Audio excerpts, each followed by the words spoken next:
In the previous video, we got to know about what is JSL, and in this one, we are going to continue on that. So you already know how to start a JSL. So to start a JSL, just type the JSL command, and I'm going to start two JSL here. One is this one, another one is JSL, and I'm going to start it with the verbose mode. So I will be explaining about verbose mode in a minute. By the look, they both look similar, but they have different functionalities. So we have the JSL here, and you already know how to start a JSL. Now let's learn how to close it. So JSL has predefined commands. So one of the command is exit.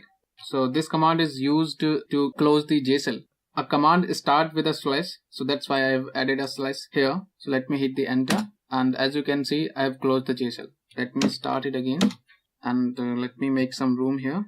So now we are going to create a variable. So to create a variable, just specify the type of it. So I'm going to create a string. I will call it name, and I will assign it to a value of Rajnikant. It is not necessary to assign your variable to a value, but I'm going to assign it to a name. So as you can see here, the JSL is showing me that I have created a variable and it has a value of Rajnikant. Now let me do the similar thing with the verbose mode. So I'm going to create a variable, string name, going to assign it to, let's say, Rahul. Naam to suna hi hoga. You get some extra feedback in verbose mode. In this JSL, it is only showing that name variable has a value, but with the verbose mode, you also get some feedback, the extra feedback.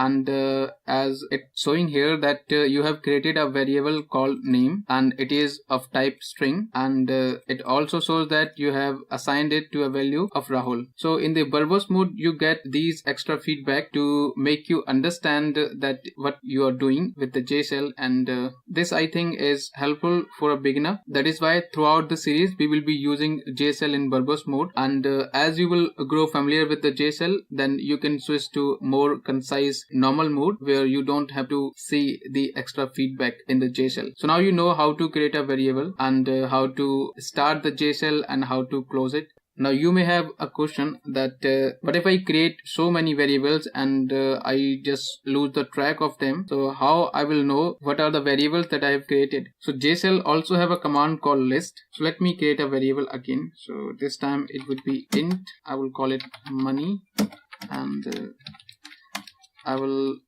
add some money in it, let's say 1000. So there is a command known as list. So if I type this command, as you can see with the list command, we can know what are the variables that we have created.